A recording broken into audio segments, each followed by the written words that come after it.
오늘은 이 베드로후서 1장 4절 말씀을 다시 한번 보시면, 이로써 그 보배롭고 지극히 큰 약속을 우리에게 주사 이 약속으로 말미암아 너희가 정욕 때문에 세상에서 썩어질 것을 피하여 신성한 성품에 참여하는 자가 되게 하려 하셨느니라 그랬는데, 1장 4절 하반절 말씀해 보시면 그 신성한 성품에 참여하는 자가 되게 하려 하셨느니라, 이 말씀에 초점을 맞추어서 신성한 성품에 참여하라, participate in the divine nature, 신성한 성품에 참여하라, 이런 제목으로 하나님 말씀을 선포와 함께 내받고자 합니다. 제목을 한번 따라서 해볼까요? 신성한 성품에 참여하라. 네. 원래 우리 인간은 창조될 때부터, 즉 하나님의 형상인 신성한 성품으로 창조됐지만, 우리 인류 조상 아담이 하나님 앞에 범죄함으로 그 영혼이 하나님과 단절되고, 그 다음에는 전적 부패하고 전적 타락한 존재가 되어 하나님의 형상, 즉 신성한 성품을 다 상실하게 됐습니다.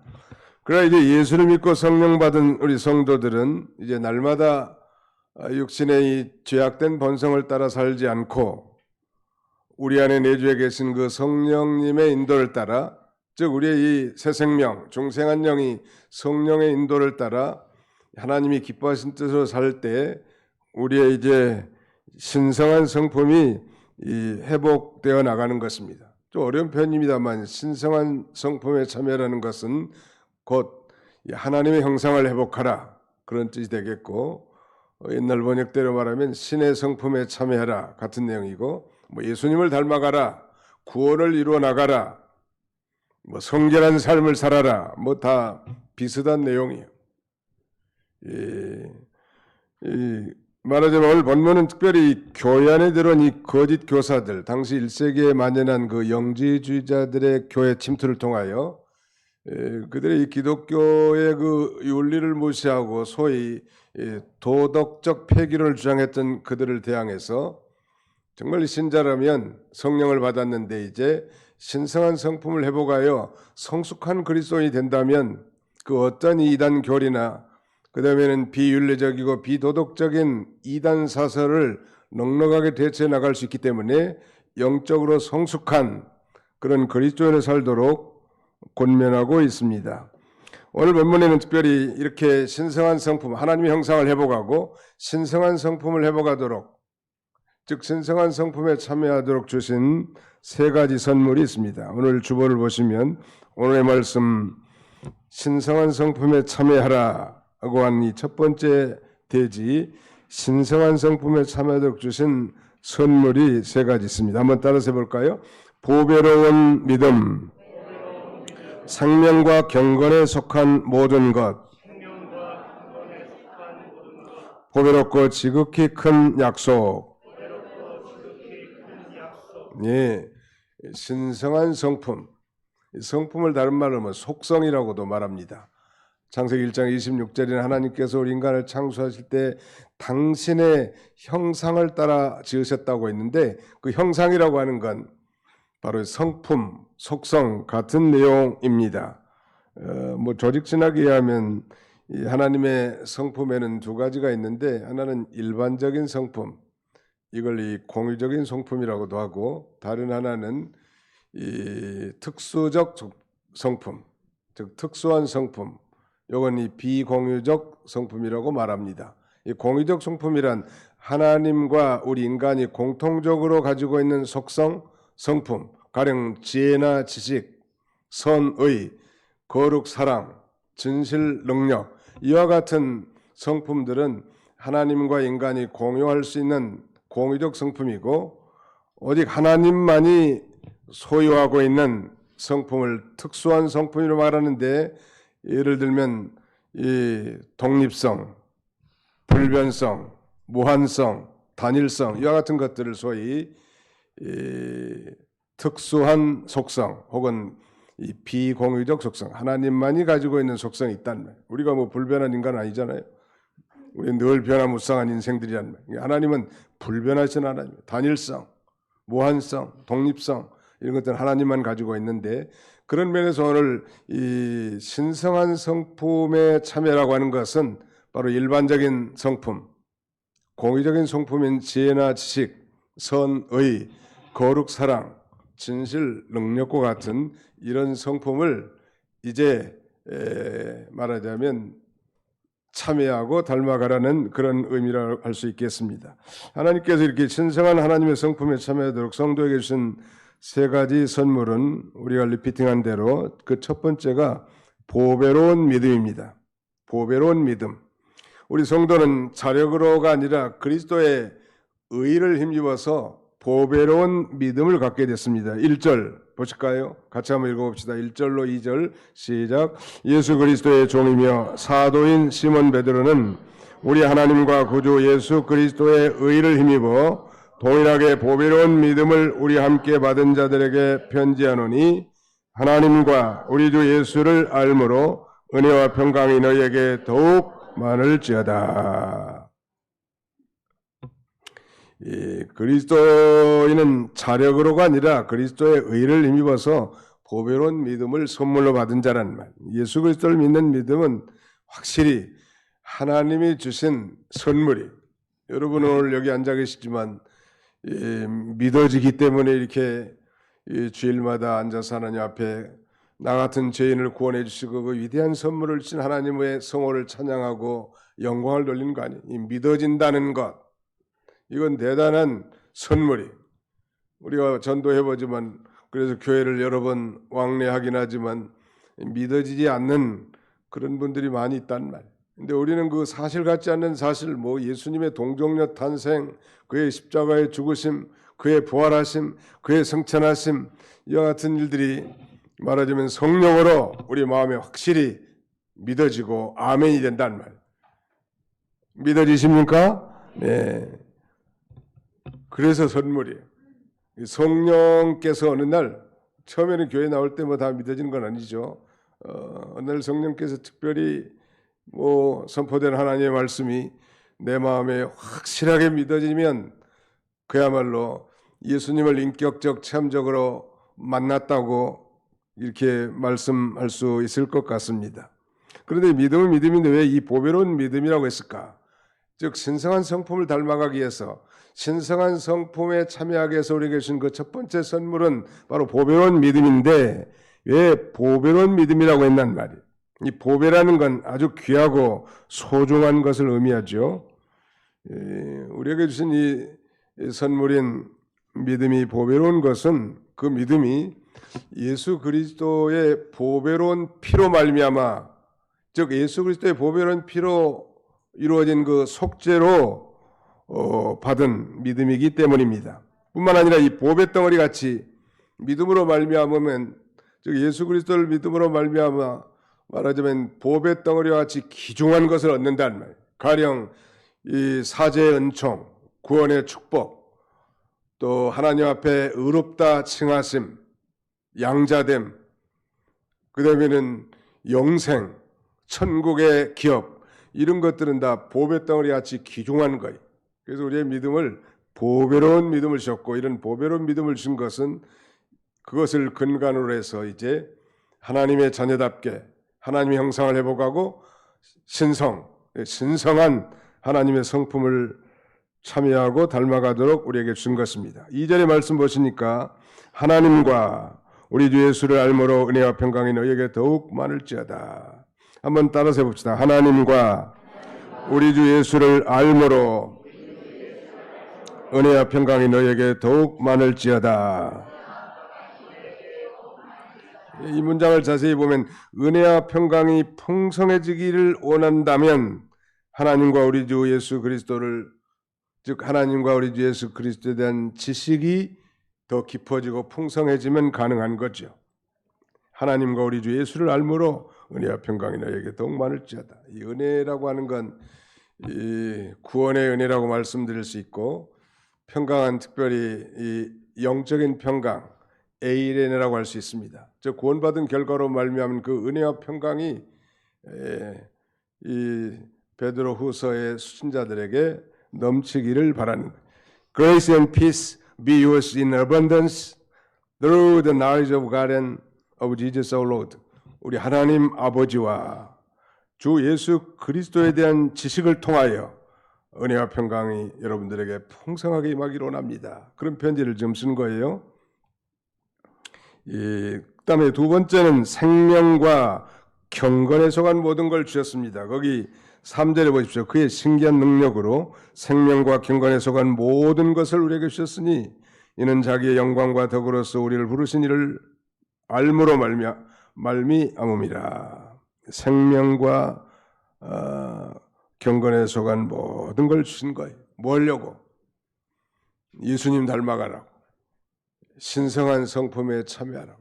우리 하나님은 우리 성도가 뭐 대단한 능력이나 그 다음에는 사역을 하는 것보다 더 우선적으로 예수 믿는 사람이라면 이제 예수님을 닮아가고 즉 하나님을 닮아가는 이 성품의 변화를 더 원하신다는 말. 오래 교회를 다녔어도 그야말로 자연인과 야생마처럼 사는 것은 이 사람이 정말 성령을 받은 사람인지 아닌지 DNA 검사를 해볼 필요가 있어요. 정말 예수 믿고 성령 받았다면 그 속도의 조절은 하나님께 달려있지만 조금씩 변화되는 게 정상이. 믿으시면 아멘 합시다. 예. 변화의 역사, 하나님이 기뻐하신다. 여러분 우리 자녀들 길러보신 부모님들은 다 이해가 되겠는데 우리 자녀들이 뭐 변하지 않고 늘 귀여운 1살, 2살로 머물러 있으면 조금 있으면 걱정거리예요. 이제 그때부터는.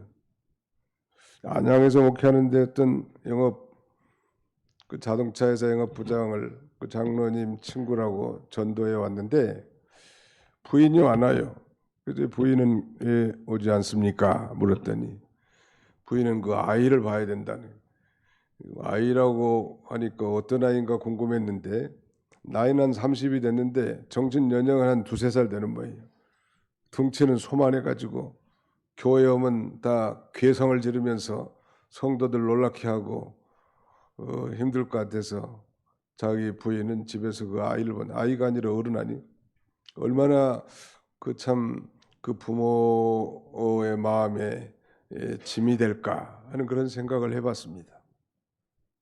그런 자녀를 둔 부모님들 여기 혹시 계실 수도 있겠는데 아무튼 변화와 성숙을 원한다는 말. 하나님도 똑같아요. 우리 부모가 우리 자녀들이 날이 갈수록 기다가 그 다음에 서기도 하고 그 다음에 걷기도 하고 뛰기도 하고 그래야지 내내 이쁜 짓만 하고 기고만 앉아 있으면 병원에 빨리 가봐야 돼. 힘들다. 우리에게 바로 이렇게 신성한 성품을 참여하고 하나님의 성숙한 사람으로 영적 성숙한 그리스도인으로 변화되어 성장하기를 바라도록 하나님께서 우리에게 보배로운 믿음도 주시고 그 생명과 경건에 속한 모든 것을 우리에게 공급해 주셨던 것입니다. 그 다음에는 이제 마지막 하나는 보배롭고 지극히 큰 약속이에요. 4절 같이 한번 읽읍시다. 4절 시작. 이로써 그 보배롭고 지극히 큰 약속을 우리에게 주사 이 약속으로 말미암아 너희가 정욕 때문에 세상에서 썩어질 것을 피하여 신성한 성품에 참여하는 자가 되게 하려 하셨느니라. 여기도 이 약속을 보배롭고 지극히 큰 약속이라고 했습니다. Great and precious promise. 아주 대단히 크고 아주 보배로운 약속이란. 왜 이게 보배롭고 큰 약속인가? 금보다도 귀한 보배로운 믿음으로 성취된 것이기 때문일 뿐만 아니라 그 약속이 보배덩어리와 같이 예수 그리스도의 재림에 대한 약속, 그 다음에 우리 성도의 부활에 대한 약속, 장차 저 천국에 가서 영원히 살 영생에 대한 약속, 이 땅에서 성령 받은 우리 그리스도인들이 예수님을 닮아갈 그런 약속, 대단한 약속들 아니. 그래서 보배롭고 지극히 큰 약속을 우리에게 주셨습니다. 그래서 그런 약속에 대한 소망이 있는 사람은 그 약속에 대한 소망이 너무너무 크기 때문에 이 땅에 정욕 때문에 세상에서 썩어질 것을 피하여 영원한 가치 있는 거, 보람된 거, 하나님이 기뻐하시는 길을 선택할 수 있단 말. 여러분 우리가 뭐 거룩하게 살아야지 뭐 성결하게 살아야 된다. 아주 뭐 문신을 새겨가지고 결의와 결단한다 할지라도 우리 인생은 작심삼일이에요. 동의하시죠? 그게 바로 우리 인생들이에요. 누구나. 물론 정도의 차이는 좀 있겠지만 그러나 정말 하나님이 내게 베풀어 주신 그 위대한 이 구원의 축복과 사죄의 은총, 내게 주신 그 영광스러운 그 소망이 넘칠 때 우리는 그 길로 걸어가지 않고 정욕으로 썩어질 정말 그 길을 포기하고 단호하게 하나님이 기뻐하시는 이 거룩한 길을 걸어가게 되는 것입니다. 그래서 성결한 사람으로 사는 거예요. 의지적 결단만 가지고 되는 게 아니에요. 그리고 날마다 우리 하나님 아버지와 주 예수 그리스도를 알아가는 지식이 풍성하고 그 밝히 깨달은 지식과 진리가 내 발걸음을 거룩한 길로 걸어가게 만들어준다는 말. 믿으시기 바랍니다. 보배롭고 지극히 큰 약속, 이 약속으로 말미암아 너희가 정욕 때문에 세상에서 썩어질 걸 피하여 신성한 성품에 참여하는 자가 되게 하려 하셨느니라. 신성한 하나님의 성품에 참여를 하게 된다는 거예요. 그것 때문에 너무나 큰 소망 때문에. 그 소망이 그래서 우리의 소망은 견고합니다. 결코 우리를 좌절시키지 않을 거예요. 이 세상의 소망은 대단하게 보이지만 뱀의 꼬리처럼 죽음과 함께 다 사라지는 게 세상 소망이에요.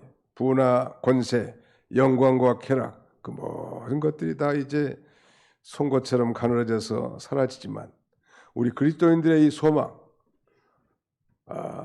우리 그리스도인의 소망, 천국에 대한 소망, 부활에 대한 소망, 구름을 타고 이 땅에 강탄하실 그 예수 그리스도에 대한 재림에 대한 소망, 우리가 정말 허물과 죄의 투성이지만 성령을 받은 그리스도인으로서 이제 예수님과 같은 신성한 성품으로 닮아가고 영적 성숙한 사람이 될 소망, 그런 소망이 있기 때문에 그 소망이 나로 하여금 이 정욕으로 썩어질 길을 피하게 만들어준다는 말. 단순히 무슨 종교적 예전에 참여하고 교양 모임에 참여한 그것들이 우리의 이 성품을 변화시킬 수는 없습니다. 그러니 예수 그리스도와 하나님 아버지에 대한 이 정확한 깨달음, 풍성한 지식이 나로 하여금 이 거룩한 길을 걸어가게 만들어줘요. 그러면 우리 성도들은 늘 성경을 애독하고 암송하고 그 말씀에 창념해서 그 길을 걸어갈 때 그것이 그런 생활이 가능하게 해 주시는 것이죠. 뿐만 아니라 이제 5절로 7절을 같이 한번 읽어볼까요? 5절로 7절입니다. 시작.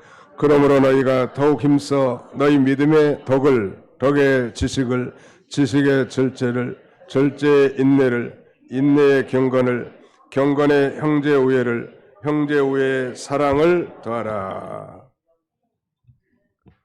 그러므로 그랬는데 우리에게 보배로운 믿음을 주시고 신기한 능력, 신적인 능력으로 생명과 경건에 속한 모든 것을 선물로 주셨을 뿐만 아니라 보배롭고 지극히 큰 약속을 우리에게 주셔서 신성한 성품에 참여하게 하셨으므로, 그런 뜻이에요. 그러므로 이제 성도가 더욱 힘써서 8가지의 덕행에 힘쓰라니. 8가지 덕행을 소위 팔덕이라고 합니다. 찰떡이 아니고 팔덕이라고. 그 믿음의 덕의 지식을, 지식의 절제를, 절제의 인내를, 인내의 경건의 형제 우애를, 형제 우애의 사랑을 보태라. 믿음으로 시작해서 사랑으로 결말짓는 그런 성숙한 그리스도인이 되어야 된다는, 믿으시기 바랍니다. 믿음은 그야말로 이제 시작이죠. 그러나 가장 성숙한 믿음은 바로 이 사랑이라는 말. 사랑이 많은 권사님, 사랑이 많은 집사님, 그 얼마나 좋아요.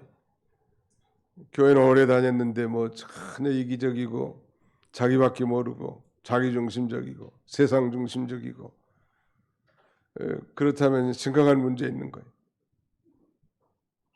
그리스도 안에서는 할례나 무할례나 효력이 없되 사랑으로서 역사하는 믿음뿐이니라. 사랑으로 역사하는 믿음. 당신에게 믿음이 있습니까? 그렇다면 그것을 사랑으로 증명해 보이십시오.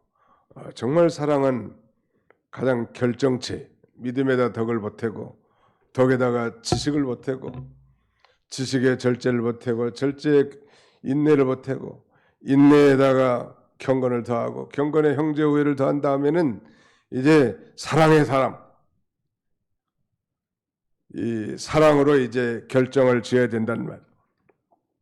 바로 이 성도가 이 팔떡을 구비하라는 것.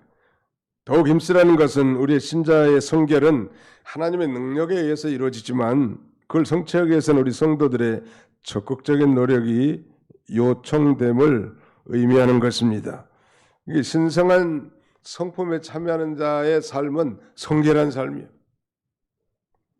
하나님의 형상을 회복하는 삶이고, 그리고 이 성결한 삶은 참된 그리스도인의 결정적인 증거입니다. 그리스도인이라고 하면서 그 반대의 불결한 인생을 사는 것은 의심스러운 일이에요. 성도의 성결은 인간적 수양과는 전적으로 상이한 하나님의 은혜의 결과입니다. 그렇다면 이 성도가 구비할 8가지 덕목, 팔떡은 무엇인가? 우리가 리피팅한 것처럼 우리 한번 따라서 해봅시다. 믿음의 덕을, 덕의 지식을, 지식의 절제를, 절제의 인내를, 인내의 경건을, 경건의 형제 우애를, 형제 우애의 사랑을 더하라. 네, 뭐 외우는 것도 중요하지만 실제 이제 우리가 그런 삶을 사는 거예요. 이런 것이 있어야 돼. 믿음은 어떻게 보면 우리 신앙생활의 기초 아니겠습니까? 인체로 말하면 뼈와 같은 거예요. 예수 그리스도를 믿음으로 말미암아 구원 얻고 이제 하나님을 아버지로 모신 하나님의 자녀로서 이 믿음은 전적인 하나님의 선물인데 모든 신앙생활의 기본이라는 것. 또 우리가 배운 대로 믿음이 없이는 하나님을 기쁘시게 할 수 없지요. 근데 이 믿음은 어떻게 생기는가? 자꾸 들으면 믿음이 생겨요. 잘못된 것도 자꾸 들으면 이 세뇌가 돼가지고 말하자면 잘못된 믿음이 생기는 것입니다. 북한에 있는 사람들처럼 옳은 것을 틀리게 보고 틀린 것은 또 옳게 믿는다는 말. 이 믿음은 이 하나님의 말씀, 믿음은 들음에서 나며 들음은 그리스도의 말씀으로 말미암았느니라 했으니까 늘 하나님의 말씀을 듣는 것이 중요하다 할 수 있겠습니다. 베드로는 우리가 우리의 믿음의 다음 7가지 내용을 덕목을 공급하는 일에 더욱 힘쓰라는 거예요. 힘을 써야 돼. 우리 안에 성령님이 계십니다. 그러나 우리가 또 힘을 써서 그 성령의 음성에 귀 기울이고 그 다음에 하나님의 기뻐하신 뜻을 힘써 나가야 돼.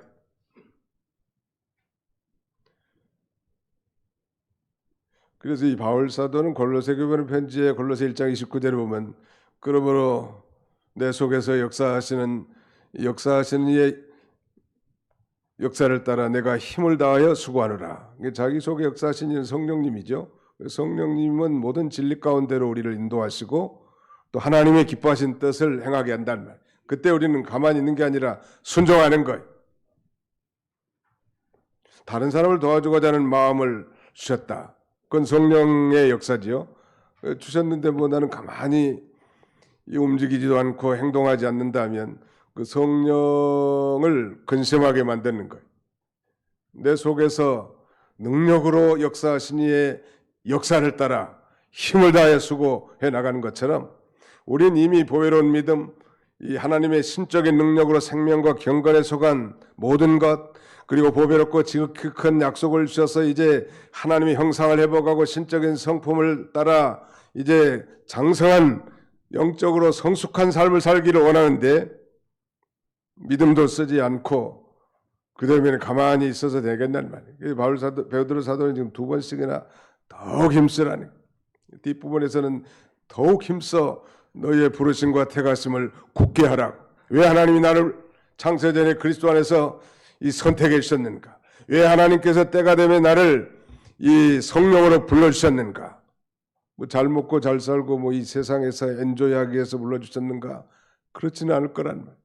그러면 나를 정말 택하시고 불러신 그 하나님의 놀라운 그 소명과 이 택정을 깨닫고 반응을 하기를 원하신단 말. 우리 하나님. 그래서 기도도 그래서 행동이 동반된 기도해야 합니다. 내내 기도해놓고 행동은 정반대로 한다면 하나님이 응답하실 이유가 없어요. 기도했으면 이제 기도한 대로 행동을 하란 말. 종교인으로 살지 말고 뭐 주물해 온 것처럼 기도는 청산유수 같이 하는데 삶은 개차반이다. 그건 너무 어울리잖아요. 그리스도인으로서. 아무튼 이런 믿음에다가 뭘 더하라고 했는가 하면 덕을 더하라는 거예요. 덕은 선한 인품을 가리키는데 믿음의 실천적 표현입니다. 다른 사람에게 유익을 주는 선한 인품과 행실을 가리킵니다. 참된 믿음에는 선한 인품이 필요합니다. 어떤 사람 믿음은 좀 있는 것 같은데 인품이 말이 아니요. 개차반이 한마디로 인품이 만들어지지 않았단 말이에요. 그 믿음이 그 인품으로 증명이 돼야 되는데 그 반대란 말이에요. 심각한 문제죠. 믿음이 인격으로 나타나지 않는다는 건 죽은 믿음이든지 아니면 힘이 부족하고 결함이 없는 그런 결함이 있는 믿음이라고 할 수 있겠죠. 그래서 우리 성도는 선한 인품, 덕스러운 인품을 갖추도록 힘을 써야 합니다. 더욱 힘쓰라고 그랬잖아요. 더욱 힘쓰는 것은 우리가 할 일이죠. 덕은 이 공동체를 세울 수 있고 그 구성원들을 믿음으로 견고하게 다독이는 그런 효과가 있어요. 이 덕이 없는 사람은 마치 뼈다귀 낭성한데 살이 없는 그런 몰골과 같은 형태, 아름답지 못하죠. 사람도 이 뼈에 살이 적당하게 붙어 있어야 이쁘지. 너무 그냥 빼짝 마르면 흉하단 말. 덕이 바로 그런 거예요. 믿음은 분명히 있기는 있는데 덕이 없는 사람들, 우리 교회는 별로 없는 것 같은 다른 교회는 있는 것 같더라고요. 믿음은 있는데 덕이 없으니까 매일 시험거리야. 이 사람도 걸려 넘어지고 저 사람도 걸려 넘어지고 이 사람도 시험 들게 하고 저 사람도 시험 들게 만들고 덕이 없으니까 말도 모내미 없이 해. 아주 뭐 본데기 없이 한다. 본때 없이. 왜? 덕이 없으니까. 우리는 건덕의 인생을 살아야 합니다. 덕을 세우는 이 덕망 있는 사람. 아, 참 저분은 참 덕이 있으시다고. 이런 그 칭찬을 받으면 얼마나 좋겠는가. 사전에 찾아보니까 덕은 공정하고 포용성 있는 마음 혹은 품성이라고 정의하는데 믿음은 모든 덕의 근원이 되고 덕을 행하면 또 믿음이 생기를 얻게 된다는. 우리의 믿음이 뼈라고 하면 덕행, 덕은 말하자면 살과 뼈를 덮고 있는 살과 같습니다. 여러분 덕이 없는 믿음은 남에게 욕을 먹고 교회에 손해를 주고 하나님의 영광을 가린 거예요. 내가 그런 사람 아닌지 한번 점검해 보라고. 나는 우리 교회는 그런 분이 없다고 보는데 혹시 있는 사람들은 내가 얼마나 덕이 없으면 사람들이 나를 싫어할까? 사람들이 나를 싫어하면 틀림없이 그 사람은 덕이 없는 사람. 믿음은 있어요. 선물로 하나님 받았으니까. 우리 한국에는 그 덕자 따라가는 이름이 많아요. 제 바로 위에 누님이 권사님인데 이름이 덕심이요. 큰 덕자의 마음심자. 덕심이, 덕순이, 덕자, 덕희, 덕정이, 덕봉이, 덕영이, 덕우. 아무튼 그 덕자가 전부 다 큰 덕자. 아마 그 부모들이 그렇게 이름을 짓는 것은 너는 커서 좀 덕 있는 사람이 되거라. 아마 그런 의도로 쓰지 않았겠는가 싶습니다. 덕자가 대개 다 이름 질 때는 큰 덕자를 많이 쓰니까요. 뒤에도 쓸 수도 있죠. 뭐 영덕이, 덕영만이 아니라 영덕이도 쓸 수 있다. 아무튼 좀 덕이 있는 우리 도봉교회 가족들 다 되시기를 축원합니다. 네. 세 번째는 지식이요. 이 지식은 우리 몸의 신경과 같습니다. 성경 말씀에 근거한 올바른 지식이고 예수 그리스도를 아는 영적인 지식입니다. 그러므로 이 지식이 있어야 영적 분별력 있고 말하자면 이게 과연 성령의 뜻인가 아니면은 마귀의 역사인가, 하나님의 뜻인가 사탄의 공작인가, 이걸 분별할 수 있다는 말. 왜냐하면 사탄도 이 광명한 천사처럼 변장술에 능하기 때문에 사람 봐가지고는 잘 몰라요. 그러나 깨어서 이런 그 지식이 있는 사람은 분별할 수 있는 거예요. 그 덕망만 있고 지식이 없으면 거의 유혹받기가 쉽습니다. 그래서 이 바른 지식이 겸비한 덕 있는 사람이 되어야 된다는 거. 그 다음에 네 번째는 절제, self control. 절제는 뭐 아무리 강조해도 지나치지 않는데 우리 지식에 있어서 절제가 절대 필요한데 자기를 통제하고 다스리는 능력, self control, 이게 절제란 말. 마치 우리 신체에서 관절과 같습니다. 절제 역시 하나님의 말씀을 바로 깨닫는 지식이 있는 자라야 절제도 가능한데 우리는 우리의 이 신앙생활 전반 영역에 있어서 가령 물질이나 시간, 건강이나 힘, 환경 등을 절제해서 하나님 앞에 합당하게 사용해야 합니다. 무절제한 인생은 하나님 기뻐하시지 않고 그 성령의 9가지 열매 속에도 절제가 포함되어 있습니다. 절제 없이 먹는 것도 좀 절제하던 게 좋을 것 같아요. 좀 저희 전에 우리 천당 가신 부친 집사님은 음식을 과식을 안 하셨어요. 93세까지 사셨는데 한 7부나 8부나 먹어라. 그러니까 위가 10부까지 있는데 다 채우지 말고 빵빵하게 채워가지고 배 두들고 있지 말고 한 7부나 8부 정도 먹는 게 건강에 좋다 그러고 개나 돼지나 이런 짐승들도 그렇게 먹는다고 합니다. 유독 요 인간 사람만이 꽉 채운다는 거 아니에요? 특별히 그 뷔페집에 가가지고 적당하게 절제할 수 있는 능력, 이게 참 중요한 것 같습니다. 모든 일에 절제해야 되고 오늘날 이 시대는 또 요새 뭐 유튜브 시대가 돼가지고 스마트폰 절제도 좀 할 수 있어야 돼. 눈만 뜨면 스마트폰부터 들여다보는 거예요. 그게 중독입니다. 앞으로는 뭐 금식보다는 이제 뭐 미디어 금식을 할 시대가 됐다고. 하루 정도. 아니 스마트폰이 우리가 영적으로도 유익하게 쓸 수 있지만 그 반대의 해악적인 요소들이 너무너무 많아요. 아무튼 여기 폰 하나 있으면 모든 게 다 해결되는 것 같아요. 없는 게 없으니까. 그러나 거기에 끌려가는 인생을 살면 되겠단 말이에요. 예배 시간까지도 스마트폰을 들여다보면 그건 물론 뭐 성경을 찾고 찬송을 위해서 오픈하는 건 괜찮겠지만 그러나 하나님 앞에 예배 드리는데 그 반대의 내용들을 검색한다면 그건 하나님 앞에 죄송스러운 거예요. 죄 짓는 거예요, 말하자면. 절제할 수 있어야 된다. 모든 것이 가하지만 모든 게 다 유익한 거 아닙니다. 잘 절제할 수 있는 사람, 이 훌륭한 그 리더들의 이 공통적인 특징은 바로 이 셀프 컨트롤이라고 하는 이 절제력이 탁월한 사람들. 절제하지 못하면 리더의 자격이 될 수 없습니다. 여러 면에 절제할 수 있어야 된다. 이기기를 다투는 자마다 모든 일에 절제한다고 바울은 고린도교회 편지 보냅니다. 이 세상의 선수들, 그 운동선수, 축구선수든 뭐 육상선수든 그 세상에다 썩어질 면류관을 얻기 위해서도 얼마나 절제한 줄 아세요? 특별히 권투 선수들 체중 맞추기 위해서 그렇게 맛있는 음식을 절제합니다. 우리는 성령을 받은 하나님의 자녀들이야말로 이런 그야말로 이 절제력을 갖춰야 할 것입니다. 그 다음에가 이제 인내입니다. 인내는 우리 인체의 힘줄과 같은 것인데 우리가 이 세상에서 겪는 여러 가지 고난 중에 참고 견디는 걸 가리킵니다. 이 성도가 이 절제를 하는데 인내가 필요합니다. 동시에 이 성도가 인내 없이는 절제할 수도 없고 모든 믿는 일도 할 수 없죠.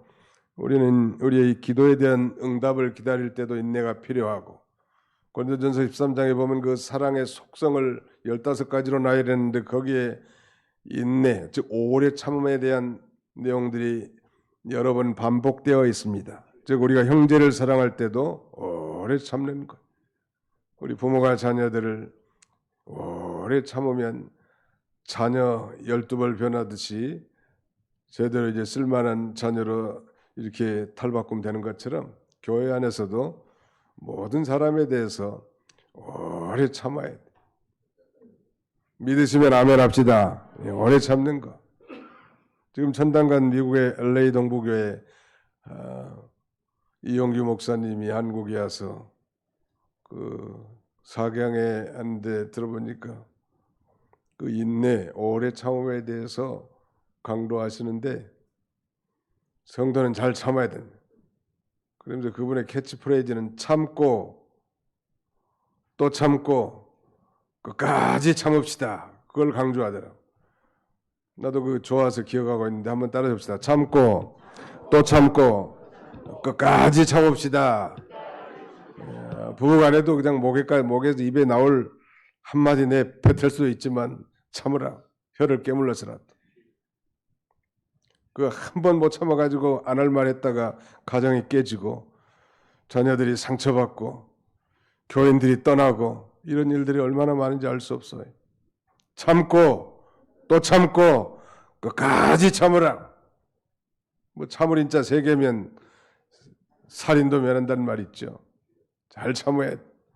그 다음에는 형제 경건. 이 경건은 우리 인체 피와 같습니다. 뭐 시간이 거의 다 됐기 때문에 속도를 내야 될 것 같은데 우리 피가 온몸을 흐르는 것처럼 이 경건은 항상 하나님을 의식하면서 두려워하는 삶이.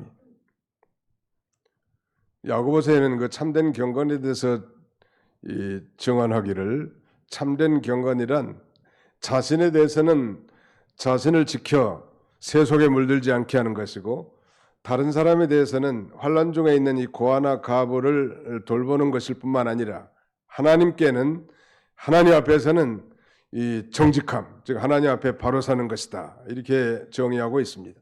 자신에 대해서는 자신을 지켜 세속에 물들지 않고 다른 사람에 대해서는 환난 중에 있는 고아나 가부 같은 어려움 당한 사람들을 돌보는 것이고 하나님 앞에는 정직하게 바로 사는 것이다. 그 다음에 형제 우애, 마지막 사랑이란 말.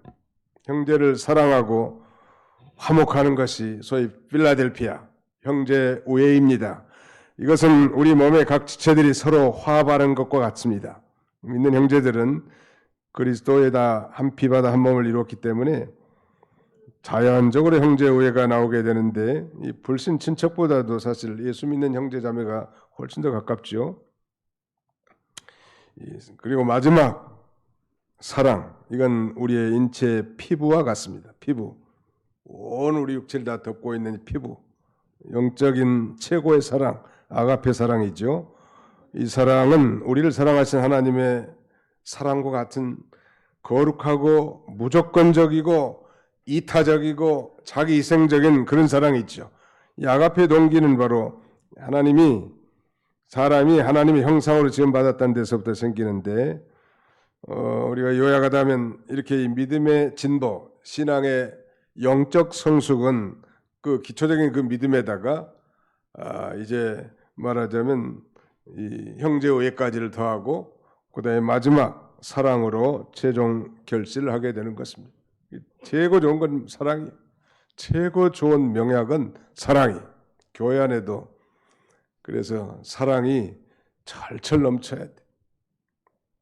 강남에는 그 사랑의 교회라고 유명한 옥하는 목사가 개척한 지금은 그 오정현 목사님이 담임 목사님 있는 교회가 사랑의 교회 아니에요? 사랑이 많아서 그런지 뭐 사람이 새벽 기도도 뭐 특세하면은 앉을 자리가 없대 뭐. 한 12,000명씩 오는데 저기 인천 송도에서부터 남양주 진접에서까지 아주 뭐 새벽 2시 반부터 와가지고 이 좋은 자리 찾으려고 쟁탈전을 벌인다는데 참 하나님이 얼마나 기뻐하실까 하는 생각이 좀 듭니다. 잠을 아예 안 자고 오는지 모르겠어요. 새벽에 참여하려고. 사랑의 교회라서 아마 사랑이 많고 하나님의 놀라운 사랑을 체험해서 그런지도 모르죠. 아무튼 교회는 사랑으로 모든 것을 우리 피부가 온몸을 다 덮고 있는 것처럼 사랑으로 감쌀 수 있어야 돼. 그런 면에서 교회는 변호사들이 많아야 되고 검사나 판사는 적어야 돼. 근데 참 아이러니하게 21세기 현대 교회는 변호사들은 찾아보기 힘들고 전부 다 판사들이에요. 모험을 집어내고 판단하고 정죄하고 비방하고 또 그걸 전달하고. 여러분들의 모습이 아닙니까? 판사는 하나님 한 분으로 족한 거예요. 우리는 그냥 사랑의 대상자지 판단하고 정죄할 그런 대상자가 아닙니다. 그걸 우리가 회개해야 합니다. 검사는 죄가 있는지 없는지 그 기소해가지고 재판에 넘기는 사람들이 검사예요. 판사는 그 죄를 판단하는 거 아니에요. 변호사는 그 의뢰인과 이제 한 몸이 되고 친구가 돼서 뭐 이길 수 없는 케이스라도 어떻게든지 이길 수 있다고 확신을 주면서 친구 돼준다는 말. 다른 사람이 멀리하는 사람이라도 변호사가 돼서 어떻게든지 감싸주고 덮어주고 격려해주고 위로해주고 이길 수 있다고 힘을 주고, 이게 교회여야 되는데 말이죠. 전부 다 손가락질하면서 판사 노릇하고 있으면 그 교회가 무슨 은혜가 넘칠 수 있겠냐는 말이에요. 회개해야 합니다. 판사님들 회개하십시오. 검사들 되지 말고 변호사들이 다 되라. 어떻게든지 힘없고 나약하고 연약하고 결함이 많은 사람들을 포용하고 덮어주고 위로하고 소망을 주고 격려할 수 있는 그런 교회, 그런 성도들이 돼야 돼. 그게 바로 하나님의 성품이고 신성한 성품이고 하나님을 닮아가는 성숙한 그리스도인, 이런 신자들이면 얼마나 좋겠어요. 이런 신자가 되기를 원해서 베드로는 임종을 얼마 앞두고 지금 이 베드로전서에서는 외부적 환난으로 말미암은 그 격려와 위로의 메시지였지만 이 베드로 후서에서는 내부적인 그런 환난과 고난에 잘 대처할 수 있도록, 그 내부적인 고난과 환난에 대처할 수 있는 유일한 길은 하나님의 형상을 회복하고 영적으로 성숙한 자가 될 때 그걸 감내할 수 있다는 사실을 우리에게 교훈해 주는 것입니다. 바라기는 우리 모든 도봉교회 모든 권속들이 신성한 성품, 하나님의 성품을 닮아서 많은 사람들을 옳은 길로 인도하고 하나님 앞에 영광 돌리는 삶을 사는 저와 여러분들이 다 되시기를 주님의 이름으로 축원합니다. 기도합시다. 기도하겠습니다. 영원히 영광 중에 홀로 살아계셔서 우리 모든 인생들의 생사복을 주관하시는 전능하신 우리 아버지 하나님, 오늘도 좋은 일기를 주시고 사랑하는 성도들 온근 각처에서 불러 모아주시고 하나님 앞에 오늘 신성한 성품에 참여하라고, 다소 어려운 주제이지만 우리가 뭔가 좀 알듯한 우리의 부족함을 통렬하게 지적하시고 성찰하게 하신 것을 참으로 감사합니다. 믿은 지가 오래됐고 금보다도 귀한 보배로운 믿음을 선물로 받았고 또 하나님의 신적인 능력으로 생명과 경건에 속한 모든 것을 받았을 뿐만 아니라 보배롭고 위대한 약속을 다 받은 우리가 이제 정말 하나님을 닮아가고 예수 그리스도의 성품을 닮아가고 성결한 삶을 살고 하나님의 형상을 회복하는 자들이 되어야 되겠는데, 여전히 어린아이와 같이 살아왔던 우리들을 주님 불쌍히 여겨주시고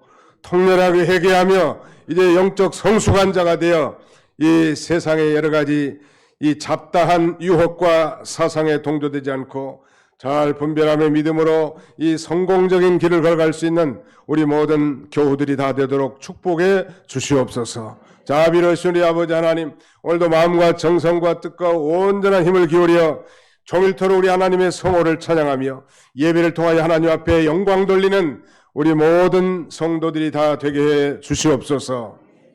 예수님의 이름으로 기도하옵나이다. 아멘.